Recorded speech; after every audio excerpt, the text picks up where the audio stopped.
Paz do Senhor, família de paz. Nós estamos aqui para mais um programa do Divã. Hoje a Alice não está aqui, estou substituindo ele. E nós estamos aqui meio que num clima rosa. Outubro rosa, nosso tema. E nós estamos com duas convidadas muito especiais, ilustríssimas, que é a nossa querida doutora Juliana Lopes. Ela é mastologista da Liga Norte Rio Grandense contra o Câncer e também da Clínica de Oncologia, né? Mastologia, na verdade, né? De Natal. E também ela tem especialização em oncoplastia e reconstrução mamária. Muito bem-vinda, prazer. Obrigada pelo convite. É sempre um prazer falar e ajudar mais pessoas a terem um diagnóstico, a se conhecerem e a terem uma história de sucesso. Ah, que bom. Felizes estamos aqui por ter você, né, doutora? E nossa querida Jéssica. Jéssica Cortez. Ela é nossa querida irmã aqui na igreja, né? E tem 34 anos, é assistente administrativa, né? Isso. Jéssica, muito bom, viu, tê-la aqui. Ela tem muita coisa para compartilhar conosco sobre a vivência dela, né? Com relação à doença. E nós vamos aqui estar compartilhando coisas muito preciosas. Eu quero que você fique até o final. Não sai não, viu, do vídeo, por favor. Então vamos lá, vamos começar, vamos dar início. Eu quero primeiro que vocês possam compartilhar, né? Começando por doutora Juliana, para falar um pouquinho sobre o que é o Outubro Rosa. Eu sei que muita gente já conhece, já sabe, mas aquelas que não sabem ou que sabem só por cima, assim. O que é, doutora, o Outubro Rosa? O que significa? O Outubro Rosa, na verdade, começou com uma corrida em Nova York, onde no final distribuíam lacinhos rosa e começou a atentar para a saúde feminina. Foi um movimento que veio para o Brasil e hoje em dia representa nada mais do que um mês todinho em conscientização ao câncer de mama e mais atualmente ao câncer de colo uterino, a saúde feminina. O rosa vai lembrar as mulheres, então é um mês todo voltado à conscientização, ao diagnóstico precoce do câncer de mama. Sim. Então a gente vê movimentos sendo iluminados de rosa, campanhas na televisão, campanhas de acesso a exames mais baratos, a consultas, tudo voltado para a saúde feminina. Uma forma de chamar a atenção, né? Para esse cuidado, esse autocuidado. E é uma campanha tão de sucesso que já tem o Novembro Azul dos homens. Sim. E cada mês está começando a ter seu destaque para a saúde em si. Então, a mulher esqueceu, tá lá na televisão, Outubro Rosa, não fiz meus exames esse mês, esse ano. E aí a gente tá conseguindo trazer mais gente para se cuidar, para ter mais sucesso, né? Sim, inclusive estamos de rosa aqui, né? Todas de rosa em homenagem ao Outubro Rosa, né? Então é interessante, né? Tudo acaba voltando para essa questão do autocuidado, né? Sim. Como é importante a gente se cuidar, como é importante a gente atentar para sintomas, para coisas que estão acontecendo dentro da gente e que às vezes a gente acha assim, besteira, é só uma coisinha pequenininha, mas na verdade é algo que está ali sinalizando para que haja esse cuidado, para que haja esse autocuidado e também esse tratamento precoce, né? Com relação ao diagnóstico, quando é diagnosticado, né? Para você, Jéssica, esse mês se tornou o quê? Conta aí pra gente um pouquinho. Bom, esse mês já era especial, né? Porque é o mês do meu aniversário, então já era especial, né? Com essa conscientização, como a doutora falou, se tornou mais ainda. Inclusive, foi, né, assim, só dando um spoilerzinho, foi no mês de outubro que eu descobri que eu tava com um nódulo, né? Então, foi algo que, né, só agregou mais ainda, né? A importância dessa conscientização com relação a este mês e aos cuidados que nós mulheres devemos ter. Sim. Né? Para exatamente aos exames, aquela rotina, né, de ir ao médico, como a doutora bem colocou, achei bem interessante isso, né? Porque no corre-corre, hoje a mulher, né, atual, ela tem várias atividades, né? E uma coisa ou outra acaba esquecendo, mas o Outubro Rosa, os destaques e tudo, faz com que aquele, né, fique apitando, o exame, vamos lá, vamos fazer a nossa parte, tudo. Então, o outubro, ele se tornou mais que especial, é mais do que uma lembrança, é uma ação, é um ato de realmente ir lá e fazer os exames e se cuidar. Interessante, né? Que no seu caso se tornou diferente, porque se tornou significativo. Sim. Né? Mas, além disso, você também pode contar a tua história e pode fazer com que outras pessoas entendam que existe essa fase do receber a notícia, existe a fase do encarar a notícia, do aceitar e de lidar com isso no próprio tratamento. Né? Então, é muito mais do que lembrar que você viveu isso, é você passar para outros e outros serem também abençoados com o teu testemunho de vida. Sim. Né? Que bom. A segunda pergunta que eu quero fazer para vocês é, primeiro, começar por você. Como foi esse diagnóstico? Como foi que você descobriu que você estava? Você falou que percebeu um nódulo, né? Mas eu queria que você contasse com mais detalhes como foi para você descobrir como foi esse processo e de chegar até aceitar isso. Aceitar esse diagnóstico, e quando eu digo aceitar é despertar, né? Porque muitas vezes as pessoas elas recebem a notícia e elas vão negando, né? Não é comigo, ou será que isso realmente está acontecendo comigo? Mas na verdade, depois desse choque, tem a aceitação, que é o quê? Você entender que você precisa se cuidar, correr com tudo aquilo que lhe cabe. Né? A gente acredita muito no poder de Deus, no poder que o Senhor pode operar em nós, numa cura de uma enfermidade, mas a gente também precisa fazer a nossa parte. A gente precisa correr atrás de tudo, porque Ele conta com isso. Né? Então eu queria que você contasse como foi esse diagnóstico. Depois a doutora falasse um pouquinho também sobre esse processo de diagnóstico. Né? Então, foi tudo muito assim, muito rápido. Eu tive uma dinâmica muito grande com relação à descoberta, né, até o resultado de que no caso seria mesmo, né, o maligno. Foi no dia 20 de outubro de 2020, né, no auge da pandemia. Eu cheguei em casa e naquela época a gente fazia o quê? Já tirava a roupa, já corria pro banheiro, né? Deixava a roupa no canto, porque ninguém sabia, né? A origem, né, do vírus e tudo assim. A origem, no que eu quero dizer assim, como era, né, o processo. Isso. E eu cheguei em casa num dia comum de trabalho, tudo fez isso, e a partir do momento em que eu tirei, né, a minha roupa, eu senti um peso na minha mama direita. E automaticamente eu levei a mão para minha mama. E eu senti um nódulozinho, muito, assim, bem palpável, do tamanho, como se fosse do tamanho de uma biloquinha, né, biloca de gude. E eu achei estranho aquilo, porque até então não estava ali, né, e eu senti... e eu lembro que eu falei, né, com quem estava lá à minha volta, né, na minha residência, e fiz com que as pessoas também, inclusive minha mãe, né, que na época morava em cima da casa onde eu morava, eu fui lá, corri e disse, mãe, toca aqui. Aí ela disse, nossa, que estranho, mas vá no médico. Imediatamente eu fui, né, no dia seguinte já fui para ginecologista e de lá comecei uma corrida, né, contra o tempo, como você bem colocou. Então, eu descobri sim, sozinha. Eu não fazia, não estava ainda eu não tinha idade para fazer a mamografia, né? A doutora bem sabe como é, né? Então, assim, a única coisa que eu fazia era as ultras mamárias, que eu fazia anualmente. E no ano de 2019 eu tinha feito e estava tudo ok. Inclusive, eu tinha acabado de chegar com um exame para fazer, novamente, anual, que eu fazia todo ano. Eu vinha da médica e tinha ido pegar o exame para fazer a ultra mamária. Né? Aí quando foi no outro dia, aí eu fui pra ginecologista, aí ela, né, examinou, aí disse, não, vamos pra a mastologista. E eu fui, inclusive, lá na clínica de oncologia e mastologia. Meu acompanhamento foi todo lá e foi maravilhoso. Aquela clínica perfeita. Não fazendo propaganda, mas é maravilhosa. Todos ali são muito, muito bem capacitados. Então, imediatamente eu fui, né, eu posso falar o nome da doutora que me atendeu? Doutora Luciene Araújo, não sei, conhece, né, com certeza.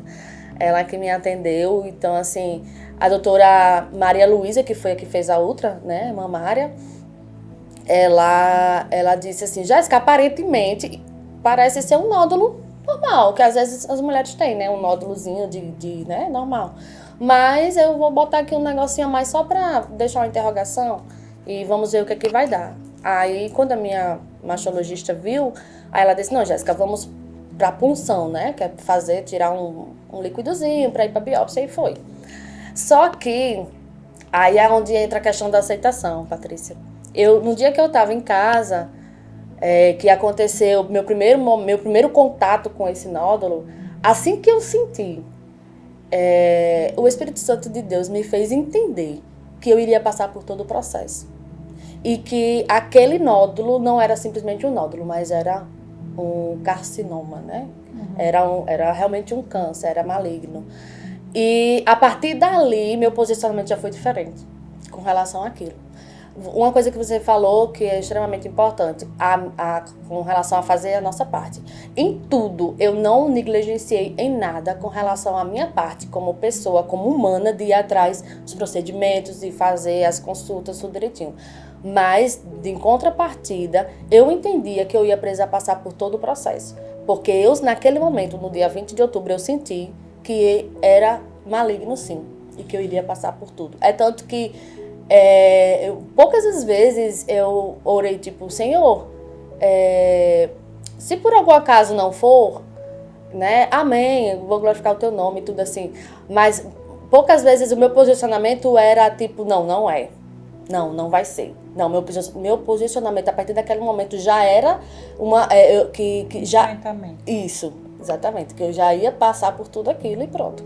E assim foi. Quando foram chegando os resultados, né, que eu fiz a punção, que agora eu não lembro os nomes científicos, né, o hipo... Tem isso, esse nomezinho aí. Quando chegaram os resultados e tudo, que só comprovava aquilo, né, que o Espírito Santo já tinha me falado, então eu simplesmente disse amém, Senhor, então vamos passar. Eu sei que não é para a morte, outra coisa que eu sabia, né, que isso não ia me consumir, né, ao ponto de se eu não ia permitir que generalizasse, né, até porque eu descobri muito cedo ainda. Era pequenininho, apesar dele ser bastante agressivo, porque em menos de um mês ele já tinha aumentado para um tamanho de uma laranja, né? Então, assim, ele era muito agressivo, assim, crescia muito rápido. Então, então essa parte da aceitação para mim, né? Isso é uma coisa minha, uma experiência minha, né? Cada um tem a sua experiência de aceitação. A minha foi essa, porque o Espírito Santo, ele tinha ministrado em mim e que isso seria para a glorificação do nome do Senhor, como tem né, sido até hoje, para a glória dele. Então, é isso o relato com relação à aceitação. É muito importante, né, assim, entender que com esse relacionamento que a gente tem com Deus, te trouxe o quê? Aquela fortaleza, né? Tipo assim, olha, vai vir positivo, vai vir o carcinoma, mas eu tô com você. Então, assim, é importante, faz toda a diferença, né? Então, a gente vai lutando, né, por aquilo, dia após dia. Não é fácil, é muito desafiador, não é. Mas com ele é diferente. Com certeza. Doutora, fale um pouquinho sobre o diagnóstico, sobre como é esse diagnóstico. As mulheres chegam no consultório, elas chegam geralmente para fazer, às vezes, até só um exame de rotina, né? E acaba descobrindo que tem. Como é esse diagnóstico, como é esse processo? Isso. As pacientes procuram um mastologista ou por rotina ou por já sentir alguma coisa. Então, você pode sentir um nódulo, você pode ter secreção pelo bico do peito, alteração na pele, a pele fica mais avermelhada, como uma casca de laranja, como se fosse inflamada, íngua na axila, então ferimento no mamilo que não cicatriza, tem várias manifestações. O importante tem algo diferente aqui. Muitas delas procuram a gente por dor na mama, que é um achado completamente benigno, mas que muitas vezes a gente vai fazer exame e tem alguma outra coisa ali que nos chama a atenção. Mas a nossa intenção, e principalmente do Outubro Rosa, não deixe passar o seu exame. Muitos casos não são diagnosticados só com autoexame. A gente tem casos, inclusive avançados, que a paciente não sente nada. Não vai sentir dor, não vai sentir nódulo, ele está lá bem caladinho e ela teve a oportunidade de fazer o exame e de diagnosticar. Quanto mais cedo, quando a gente fala de câncer, quanto mais cedo, melhor. Então, a gente não pode perder tempo. Então, o diagnóstico, ele vem através dos seus exames de rotina, e aí a mamografia, ela tem seu papel importantíssimo a partir dos 40 anos, como uma mamografia de rastreio, de pegar toda a população e ver se tem alguma mamografia alterada que eu precise investigar. ou a mamografia de diagnóstico, que aí não tem uma idade específica, também não tem idade limite. Eu tenho 70, não vou fazer mais. Enquanto eu estiver em boa saúde, eu vou me cuidar. Que é uma doença completamente tratável, completamente curável, principalmente em estágios mais iniciais. Mas a medicina ela vem evoluindo tanto e a gente vem vendo tantos casos de vitória que sempre a gente tem uma oportunidade a mais de trazer cura, de trazer mais tempo de vida, de trazer mais conforto. Então, o diagnóstico, além dos exames de rotina, no caso da idade dela abaixo dos 40, uma ultra anual, junto com seu preventivo, junto com seu exame ginecológico e o autoexame e o exame pelo especialista são os mais indicados. A partir dos 40, a mamografia, o exame e, se necessário, a ultrassonografia. Sim. Então, a partir dos 40, não vou dizer obrigatório, mas é muito importante estar fazendo.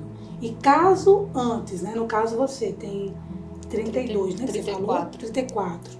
Foi antes, né? Mas aí você estava nos seus exames de rotina, você sentiu, né? Mas tem gente que não sente. Isso. Então, é importante ter esse acompanhamento. É importante ir à ginecologista todo ano, né? E fazer esse acompanhamento, porque quanto mais cedo se diagnosticar, melhor, né? A terceira pergunta é quando eu devo procurar? Acho que já deve ter respondido um pouquinho, né? Por exemplo, eu quero procurar, mas eu tenho 32 anos, eu queria fazer uma mamografia. Eu posso fazer uma mamografia com 32 anos, mesmo não tendo nenhum tipo de caroço nem nada, sabe? Ou então, minha família tem câncer, a minha tia por parte de pai ou a minha tia por parte de mãe teve. E aí, eu tenho essa facilidade, essa propensão a ter o câncer? Você pode falar um pouquinho, doutora, por favor? Entendi. A mamografia, ela tem seu papel bem estabelecido a partir dos 40 anos por causa da consistência da mama. Não é errado fazer antes, mas ela não acrescenta muitas informações para a gente.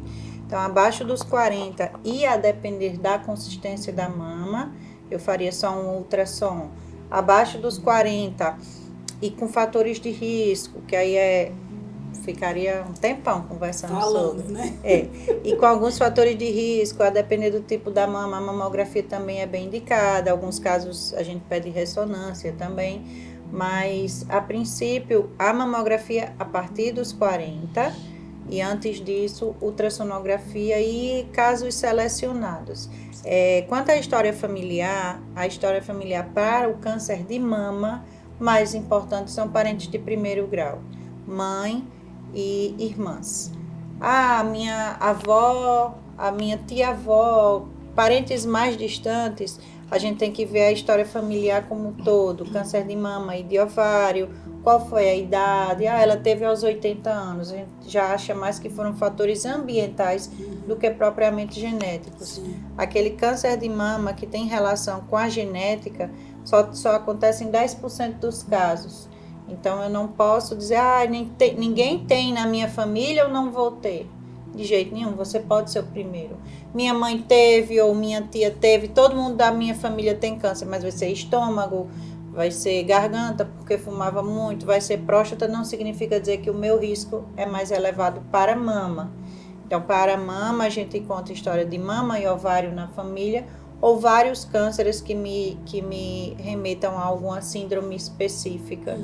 Mas isso não é o fundamental que lhe deixe tranquilo ou que lhe apavore, porque a incidência de câncer de mama familiar, ela não é tão grande assim. A gente sabe que existe um risco ambiental, né? Isso, é uma soma, né? A história de câncer de mama na família aumenta em 4 até 9 vezes o risco de você ter. E aí vai contar, foi com que idade que a pessoa teve, quem mais tem na família, qual era o tipo do câncer. E a gente vai montando uma historinha, né? Mas eu não posso só pensar minha mãe não teve, nunca teve nada, eu não vou ter. Não é, infelizmente não é só isso. Sim. Aí vai contar, tive filho, amamentei, usei hormônio, não usei, como é a minha mama, eu estou fazendo exame direto, eu já tive alguma outra doença que me levou a um risco maior. Então, é uma historinha bem individualizada. Cada caso é um caso, não tem receita de bolo. A história dela vai ser diferente da minha, vai ser diferente da sua. Graças a Deus, a grande maioria de histórias de vitória, né? Mas assim, muita gente chega e diz, porque minha vizinha morreu, eu não quero fazer isso, não. De repente ela descobriu mais tarde, ela não teve a oportunidade de ter um tratamento que hoje já é disponível. Sim. Mas não sei quem tirou a mama. Beleza, mas não significa dizer que você vai tirar. Cada caso é um caso, cada paciente é um tamanho da mama, a experiência do cirurgião, se vai conseguir conservar a sua mama ou não, se você vai fazer um tratamento antes para o tumor diminuir ou não. Hoje em dia, cada vez mais recursos que evitam a mutilação, que é o principal impacto de algumas mulheres não quererem ir ao mastologista, porque eu não quero perder minha mama, como se isso fosse garantir que a doença não viesse. Então, é isso a importância do meu rosa, da sua roupa rosa. Vamos embora. De repente, a gente acha alguma coisinha lá na mamografia que você só iria ter um nódulo daqui a um tempão, e aquilo vai tirar uma pecinha minúscula, vai ser uma cicatriz minúscula na sua vida, você não vai precisar fazer tratamento tão agressivo, vai ter um diagnóstico precoce e vai ser só uma história de vida para contar. É verdade. Né? Então, essa é a importância. Vamos correr contra o tempo por isso. Sim. Para lhe dar a chance de curar. Mais de 95% dos casos em estágio inicial, eles são curáveis. Sim. Eu lembro que eu acompanhei uma moça, ela recebeu o exame que ela estava fazendo, que era o exame periódico dela, né? E ela recebeu a notícia de que ela estava com câncer, e ela chegou a ir para o hospital para tirar a mama, porque era um câncer bem agressivo. E eu acompanhei todo o processo, eu e meu esposo é pastor, e estávamos acompanhando essa família e ela, né, especificamente. E ela foi para tirar o seio, e chegou lá, tudo mudou, porque ela teve que fazer a biópsia, né, dentro da cirurgia, né, na hora da cirúrgica, cirurgia. Isso. E aí já mudou, ela não tirou, ela fez depois, né, o outro procedimento, que foi na axila, né, para tirar, fala raspagem, eu não sei se é raspagem. Esvaziamento. Esvaziamento, exatamente. E ela fez isso, mas ela não tirou a mama. Mas ela se preocupava muito com isso, porque automaticamente, quando acontece isso, de retirar, se for necessário, eu não sei como foi o seu caso, né? De, tipo assim, se houve esse borbulho, né? Tipo assim, vai tirar, não vai tirar. Mas, peraí que você fala já. Mas eu percebi que isso mina muito a autoestima, né? A mulher, ela se preocupa, porque nós, mulheres, né? É a nossa marca, né? Sim, feminina. Então, assim, isso acaba minando, e essa é a grande preocupação. Mas mesmo assim, tirando, nós temos também, hoje, né, as próteses e todo aquele que pode, né, substituir ali quando diz substituir, não é substituir em termos de função, né, de ter ali, né, mas tem também todo esse suporte, né. Eu acho, só interrompendo, eu acho muito importante quando a gente fala de cuidar da mama, avaliar o impacto psicológico, porque isso faz toda a diferença no tratamento. A gente tem pacientes que chegam no consultório que dizem, eu não vim porque eu não quero perder minha mama. Está crescendo, independente disso. Se for dele se desenvolver, infelizmente ele vai desenvolver a depender de você vir ou não. Tem pacientes que chegam e dizem, eu quero, por favor, tire a minha mama. Então, hoje a gente sabe, a mastectomia, que é a retirada da mama toda, ou o quadrante, que é tirar só o pedacinho onde tem um nódulo, eles têm a mesma sobrevida, vivem igual, quem tira a mama toda e quem tira um pedacinho. Cada caso é individualizado. Se for um caso que você realmente precisa ir para a mastectomia, o SUS, ele dá direito, é direito seu fazer a reconstrução imediata. Em alguns casos, que não a gente sabe que a gente conversa com a paciente, você não vai ter a sua reconstrução agora, mas você vai ter daqui a quando terminar seu tratamento, quando a pele estiver melhor, a gente tem enxerto de gordura, a gente tem um aparato hoje, uma tecnologia, uma expertise para cada vez menos a mulher se sentir mutilada. E olhar para aquilo ali e dizer, isso aqui é minha marquinha da minha vitória. Né? Eu não sei como foi o seu caso, mas sabendo que está na mão da doutora Luciana, eu já sei que foi um sucesso. Mas a gente tem condição da mulher não sentir mais aquele impacto. Sim. De olhar e de ter aquele choque, né? Inclusive, outra coisa que é muito importante, principalmente na idade dela, não é o fato de você ter tido câncer, é que você não vai poder ser mãe também. Sim. Você vai poder ter filhos, você vai poder amamentar. Preocupa bastante. Isso. Muita gente tem um sonho da vida de ser mãe, está se preparando para ser mãe e descobre aquilo ali. Vamos só esperar um pouquinho, cuidar da sua saúde para você ser uma mãe 100%, para você poder cuidar dos seus filhos 100%. A gente tem alguns cuidados, óbvio, durante a cirurgia, durante o tratamento, mas nada disso hoje é impeditivo de você ter sua vida normal. Sim.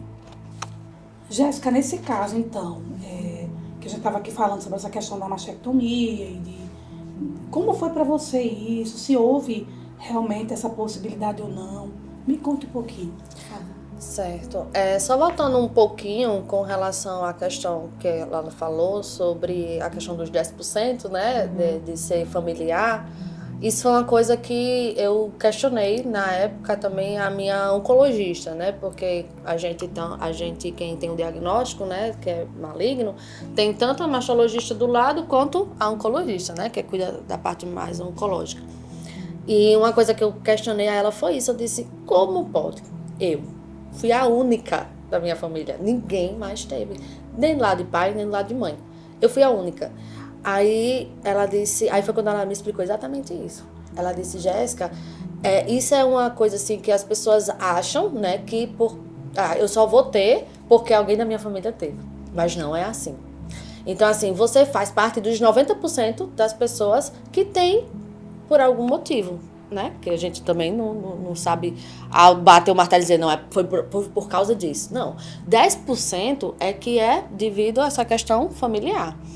Então, assim, eu fui a única da minha família, todo mundo, né, claro, ficou assustado, né, até porque ninguém, né, conhecia isso tão de perto, né, de ter algum parente passando por isso.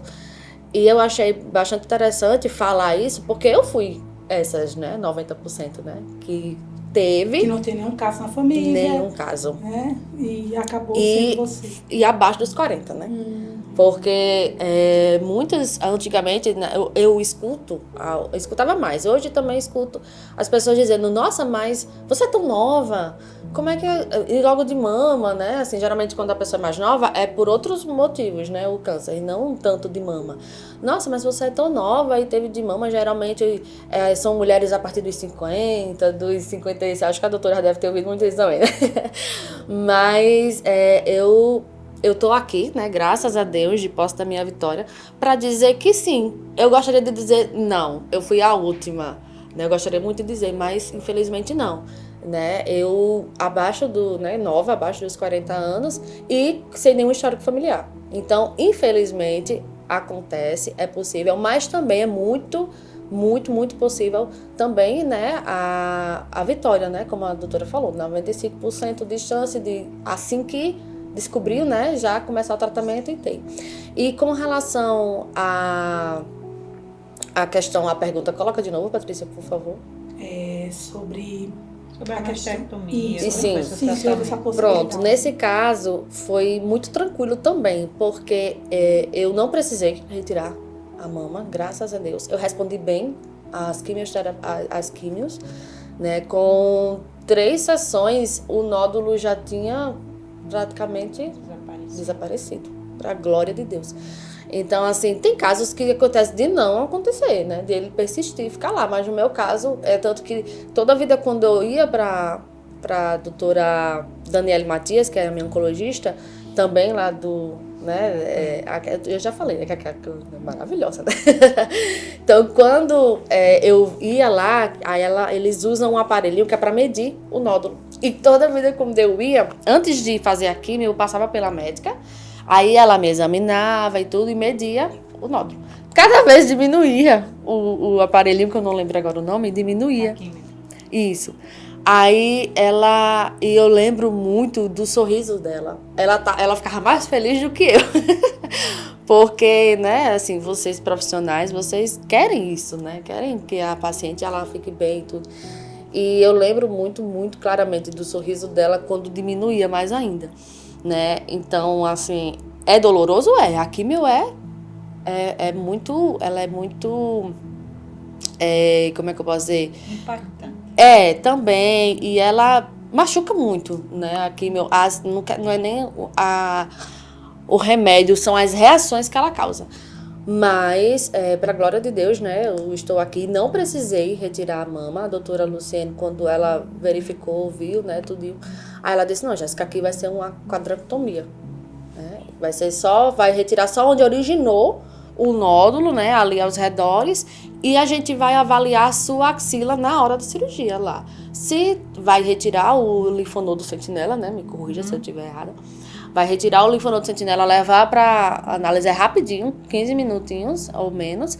E se tiver tudo ok, a gente não vai esvaziar a sua axila. Agora, se tiver comprometida, aí vai precisar esvaziar. Para a glória de Deus, não precisei esvaziar a axila. Não, tinha mais absolutamente nada. Para a glória de Deus. Então, assim, foi um tratamento onde eu tirei várias coisas, né, desse tratamento, vários ensinamentos, mas se comparado a outras histórias, a minha foi bem tranquila. Foi dolorido, foi tenso, teve momentos assim de montanha-russa, tinha momentos que eu tava com autoestima lá em cima, mas tinha momentos que eu tava muito debilitada, só queria ficar ali no meu cantinho, na cama e tudo. Mas em todos os momentos eu vi Deus, em todos os momentos. Então, assim, graças a Deus eu não precisei tirar, embora eu escutei muito. Mas tinha que tirar. Mas tire logo os dois de uma vez só, para não ter problema. Eu ouvi muito isso. Assim, até parentes meus, né, que diziam assim, Jéssica, é melhor tirar. Tire para não ter problema, não sei o que lá. E se a gente não tiver cuidado, né, as pessoas que estão passando por isso não tiver cuidado, não tiver, assim, uma base, os pés no chão realmente, tem que ter muito cuidado, porque isso mexe muito com o nosso psicológico. E é isso que eu vou perguntar, já vou pegar aqui o gancho que você está falando, né, sobre essa questão desse suporte, né? O que foi primordial para você nessa oscilação, nessa montanha-russa de emoções, de reações por causa da quimioterapia? O que foi primordial para você nesse momento? O que fez a diferença e o que te fez ficar de pé? Então, a fé, né? A fé foi, assim, a certeza de que eu não estava só, né? Nesse período. Isso, assim, a certeza, a fé de que Deus, ele estava... que em momento algum eu estava só. Em momento algum. Por mais que eu ficasse ali quietinha e tudo, naqueles momentos que eu estava ali quietinha, eram os momentos que eu mais me sentia preenchida, né? Com relação a Deus. E... ao redor, as pessoas que estavam ao meu redor. É bem verdade que eu tinha pessoas ao meu redor que tinham mais medo do que eu, estavam mais assustadas do que eu, né? Tinha pessoas que até ficavam assim, frustradas, né? Com relação assim, poxa, mas por que, Jéssica? Por que isso acontecer com ela? Né? Então, assim, eu tinha várias pessoas assim à minha volta que tinham várias reações também, né? E pensamentos. Mas, além de Cristo, né, além de Deus me ajudar com relação a isso, eu tinha uma rede de apoio muito maravilhosa, isso eu não tenho do que reclamar. Né? Meus parentes, minha família, então, assim, me dava muito apoio, me dava muita força. Aqui, a igreja, nossa, eu fui muito, muito acolhida, muito, assim, recebi muitas orações. O meu Z-Group, né, que a gente chamava antes de PG na época, né, foi assim, choraram comigo. Eu lembro que no dia que eu cheguei com o diagnóstico, bem caladinha na minha, né, quase ninguém estava sabendo ainda. E quando eu pedi oração por isso, imediatamente, né, elas sentiram, né, ali a minha dor, a minha aflição, mesmo eu sabendo de todo o processo que eu iria passar. Né, mas mesmo assim se juntaram a mim, né, a minha dor e tudo, e em orações, em palavras, em em mensagens, recebia muitas mensagens também, né? Tive a visita do pastor Edson, foi conversar comigo em casa, foi lá em casa, conversou comigo sobre isso, que não estava só. Então, assim, tudo isso foi maravilhoso. Sim. Foi muito bom, assim, me ajudou bastante mesmo. Doutora, você que recebe muitas mulheres, né, que elas saem com diagnóstico de lá, com o exame na mão, o que você acha que é primordial, além dessa fé, que ajudou muito ela, né, esse suporte, né, espiritual, o que mais é necessário? E a rede de apoio ao redor dela, o que mais é necessário? Veja bem, quando eu estava escutando ela, vieram em mente vários diagnósticos que eu já dei, várias histórias, várias reações diferentes. Primeiro, o que é fundamental, o câncer de mama, ele é o câncer mais comum entre as mulheres, tirando o câncer de pele. Então, a gente sempre sabe de alguém que teve câncer de mama. Uma vizinha, a amiga da minha mãe, a atriz, fulano na televisão, alguém da minha igreja. E a gente olha ao redor e vê muito caso de vitória. Então, por que é que o seu vai ser diferente, né? Quando eu dou o diagnóstico, eu digo para a paciente, hoje em dia, a medicina está muito evoluída. A gente tem várias opções de tratamento. A gente tem cirurgia, tem quimioterapia, tem radioterapia, tem umas medicações que você pode usar ao final do tratamento que diminuem a chance desse tumor voltar. Então, cada opção a mais é 1% a mais. E nesses %, no final de tudo, quem é o 100%? É a fé, sem dúvida. É o apoio que você tem, a certeza de que tudo vai dar certo, que você não está sozinha. 2 coisas que eu digo muito às minhas pacientes. A primeira é você precisa, é hora de testar a sua fé. Então, assim, sabe aquele momento que você deita, Pai Nosso, agradece, vai para a igreja, mas é a hora principal de você acreditar que Deus pegou sua mão. Então, tudo aquilo que você orou, tudo aquilo que você pensava sobre Deus, Ele está ali na sua frente. Então, não é testar a sua fé, é provar que aquilo ali, você não está sozinho. Eu acredito em tudo que eu rezava, mas que eu não era... Sim. Não pagava para ver. Tá aí ela, naquele momento, dia 20 de outubro, ela sentiu, ela testou a fé dela e a fé dela chegou na mesma hora. Sim. Ela acreditou que ela não estava... Me arrepiei toda. Porque são essas histórias que a gente escuta. Muitas mulheres se desesperam, levam um tempo para aceitar. É a reação mais comum. E aí é importante o papel da família, dos amigos. É importante você estar sempre disposto a correr contra o tempo, a fazer seus exames. Tem mulheres que têm um impacto financeiro. Hoje em dia a gente está vendo aí, o Outubro Rosa é bom porque divulga muita coisa. Tem carretas que fazem mamografia de graça. Se você for ver no Instagram, tem o grupo Reviver, que a carreta é o ano todo. Tem o SESC, que são carretas de graça. Tem o posto de saúde que fornece.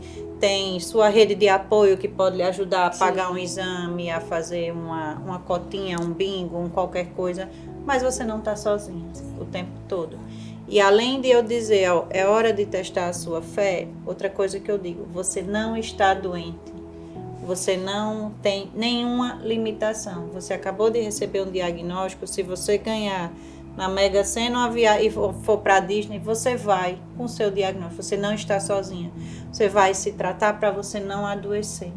Então, vamos correr contra o tempo, porque a gente não quer lhe ver doente, a gente não quer ver que esse câncer se arraste, se espalhe. Então, é muito importante a rede de apoio, porque muitas vezes você fraqueja e você vai lá na sua igreja, você tem uma palavra de apoio, você tem o seu marido que você diz, pega uma água, hoje eu cuido da criança, ou então uma amiga que você liga para falar qualquer outra coisa, para sair daquele circuito. Ela fala da clínica de oncologia, mas na liga, por exemplo, locais que criam câncer, que cuidam de câncer, você tem apoio psicológico, você tem uma rede de apoio, você tem alguém que está curado e que lhe passa uma palavra de conforto, de fé. Então, tudo isso vai se somando. Eu trato ela para ela ser o melhor tratamento, a melhor história para contar. A gente tem que entrar. Por isso que cada medida, cada milímetro a mais é uma felicidade. Sim. Porque você... a minha missão é essa. Se eu não posso curar, eu vou cuidar de alguma forma, eu vou apoiar de alguma forma, eu vou minimizar algum impacto. Então, a gente sempre tem algo de melhor para fazer para o paciente. E quando você está num tratamento, isso é muito importante. Não é você chegar e dizer, ai, mulher, sério, minha vizinha morreu disso. Ai, não acredito, fulana tirou a mama, você não vai mais poder ter filho. Não é isso. É dizer... Tem muitos casos de vitória. Você vai ser um deles. Está na hora de você o quê? Peguei na mão, Espírito Santo, você está aqui comigo, nada de ruim vai acontecer. Sim. E até mesmo as reações da quimio. Tem paciente minha que não sente absolutamente nada. Oh, coisa boa. Você vai para a consulta, antes da primeira você já está lá com um monte de medicação para dizer se vai tomar isso para isso, isso para aquilo. Então, vamos trocar... Uma palavra, tira o medo e põe fé. E tudo isso vai dar certo. Interessante, né? Uma fala da doutora sobre adoecimento e a doença, né? Porque a doença, tá lá o diagnóstico que você tem, mas o adoecimento é que faz com que a pessoa ela vá cada vez mais piorando. Então, você precisa lutar para que esse quadro, né, não venha a se estabelecer. Por isso que o diagnóstico precoce, a busca, né, logo por essa ajuda, pelo tratamento, faz toda a diferença, né? E a fé não traz esse adoecimento emocional, espiritual, né? Então, você está assistindo, é muito importante entender que você precisa ter fé. Se você hoje receber um diagnóstico e você está aí com medo, desesperançosa, você está ouvindo aqui a história de Jéssica, está vendo a doutora Juliana, né, de que é possível sim você ter uma qualidade de vida mesmo diante desse quadro, né, que às vezes chega, né, até a sua casa, a sua vida, e você acha que não tem solução, mas tem sim, viu, gente? Tem sim. Busque esse suporte, busque a ajuda médica, busque tudo que você puder. Né? E além disso, a Deus, que é o teu Criador e que conhece você e que vai te ajudar no seu momento de fraqueza. Então é tempo de exercer a fé, né? De crescer na fé. Só mais uma coisa que eu acho importante ressaltar, que eu falei muito pincelado. Muitas pacientes, elas não procuram diagnóstico, eu senti um nódulo, tem alguma coisa, por suporte financeiro, por ser arrimo de família, por precisar... Gente, hoje em dia, procure posto de saúde, procure até a própria Liga contra o Câncer, a gente tem um setor de triagem, sim. A gente tem locais que fazem exames gratuitos, a gente tem como indicar para paciente, a gente tem como falar, esses locais são exames de confiança, são de preços populares, procure a sua igreja, procure seus familiares, esse exame aqui é mais prioritário do que tal exame, então não deixe que nenhum empecilho lhe trave de procurar ajuda. Alguns pacientes, mas eu não posso, eu cuido dos meus filhos, eu senti um nódulo, eu não tenho tempo. Você só pode cuidar de outra pessoa quando você está bem. Exatamente. Então, vá, procure, peça ajuda, se você não sabe por onde andar, por onde começar, pergunte, procure alguém que possa lhe ajudar. Isso, busca informação. Isso. Exato. E não deixar que o medo, ele atrapalhe, porque muitas mulheres dizem, não, eu não vou porque eu tô com medo de ser algo pior, né? E isso, eu escutei muito isso também. Inclusive pessoas próximas, outras mulheres próximas a mim. Jéssica, eu sinto... mas pode não ser nada, de fato, pode não ser nada. Mas pode ser, não colocando medo, mas é importante fazer. Né? A gente escuta muito, principalmente assim, algumas pessoas, né, com mais idade, dizer, eu não vou para médico porque quando eu vou aparece um monte de coisa, né? E, então, assim, deixa de ter o tratamento, né, eficaz, né, desde o início, por causa disso. Sim. Porque tem um medo, porque eu não sei como é que... Outra coisa também, né? Muito medo, não só de perder a mama, mas com relação aos cabelos, né? Também então, tem assim, isso. tem muito isso. Pra mim, né, eu sei que não perguntou, mas eu vou falar pra mim, foi libertador. Quando eu raspei minha cabeça. Mas por que, Jéssica? Porque me incomodava, doía demais, doutora. Tu acredita? Nossa, primeiro assim, que eu vou falar com muito carinho. Minha mãe, ela não queria que eu cortasse, né? Porque ela achava que não ia precisar. Ela disse, não, minha filha não vai cair, não. Aí eu dizia, não, mãe, mas...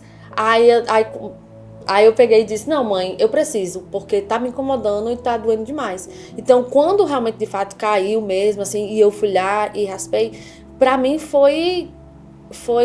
Tinha que fazer parte do processo, né? Sim. Como eu falei desde o início, né? Que eu sabia que ia passar por todo o processo. E também pra mim foi muito libertador, porque aquilo que tava me incomodando, doía, as cutículas abriam, né? E era horrível, não vou mentir. Mas tá aqui. Os cabelos cresceram de novo. Né? Pois voltou. Faz parte do processo. O processo já está dizendo, é uma coisa que vai passar, não vai ficar. Isso. É importante colocar isso na cabeça, porque tudo é um processo. E o processo tem várias etapas. Então, você vai ver aquela etapa, vai ser ruim, vai ser angustiante, mas vai vir a vitória. Debaixo do sangue de Jesus vai vir a vitória. Né? E tô aqui, não perdi a mama, graças a Deus. Meus cabelos cresceram, estão crescendo. E é isso. E vida que segue. Né? Exatamente. Na verdade, assim, nem são todos os casos que a gente vai precisar. Isso. Fazer uma cirurgia maior, não são todos os casos, vão precisar de quimioterapia, que vai cair o cabelo. Hoje tem tecnologias que mesmo você precisando de uma quimioterapia que cai cabelo, você usa uma touca que ele cai menos. Isso. A depender de onde está, tem grupos de apoio que eles fornecem até a peruca para paciente, o lenço. E é como ela falou, passa. Cada fiozinho de cabelo caindo é uma célula de câncer que está morrendo. Porque a quimioterapia, ela mata as células que se reproduzem muito rápido. E o cabelo também. Então, você olha para aquilo ali e diz, é a minha cura que está chegando. É nesse momento, são nessas palavras são essas palavras que a gente deve se apegar. E saber que isso, que é assim, que vão lhe fortalecer mais. Por isso que para mim foi libertador. Porque exatamente era esse meu pensamento. Não, se tá caindo é porque, né, tá... A cura tá chegando. Exatamente. E quando começou a nascer, né, os pequenininhos, eu lembro que eu até postei, eu disse, se tem cabelo, então é porque tem célula boa ainda, né? Então, vai crescer e Sem dúvida. Vai dar tudo certo. Muito bom. Eu queria que vocês pudessem, né, falar, dar uma mensagem para as espectadoras, né, os espectadores, pode ser que tenha homem que esteja né, assistindo também. Homem também tem câncer de mama. Qualquer nodulação, qualquer alteração, procura o mastologista também. É verdade. É importante lembrar disso, viu, homem? E deixar uma mensagem, rapidinho, que está acabando nosso tempo, deixar uma mensagem de encorajamento, de fé. Por favor, vocês podem falar, olhando para a câmera ali. Olha só, quando a gente fala de Outubro Rosa, a primeira coisa que vem na mente é o câncer, é a mulher careca, é a falta da mama. Não é mais assim. Procure o seu médico, se cuide, faça seus exames periodicamente, troque o medo pela fé, como eu já falei outra vez aqui. Não tenha medo de ter exame, de fazer seu exame, se você sente alguma coisa. Quanto mais você fizer e você tiver ali na sua mão, mas é benigno, o médico lhe dizendo isso, o exame lhe dizendo isso, ou a certeza de que o que você tem vai tirar e vai lhe dar a chance de viver normalmente, é o que a gente busca. Então, exerça a sua fé, troque o medo pela fé, busque atendimento médico, busque ajuda, se você não está sozinho nessa. Sozinha. Bom, a minha palavra final foi a que eu já falei, né? Que é sobre a questão do processo. É um processo e vai passar. Pode ter certeza que vai passar. E pode ter outra certeza que você não será mais o mesmo. Porque a sua fé vai aumentar, a sua intimidade com Deus vai aumentar, o seu amor pelo próximo, pelas pessoas à sua volta vai aumentar. Então, assim, não se preocupe com o que tiver entre o processo, entre você e o processo. Tenha certeza, né, que você vai vencer. Assim como eu venci, assim como eu estou aqui, né, contando o meu testemunho, minha história de vida, vai ser da mesma forma com você. Em nome de Jesus. Eu creio. Se cuide e não esqueça que você tem uma rede de apoio e que você pode sim passar por essa fase, se você foi, diagnosticada, né, de forma mais leve do que você imagina, certo?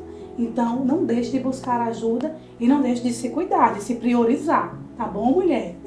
Gente, obrigada, doutora, muito obrigada pela disponibilidade, por estar aqui conosco. Deus abençoe sua vida grandemente e ricamente, em nome de Jesus.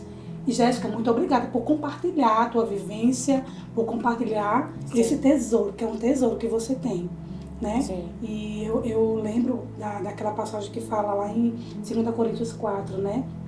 Temos, porém, esse tesouro em vasos de barro, para mostrar que este poder que a tudo excede provém de Deus e não de nós.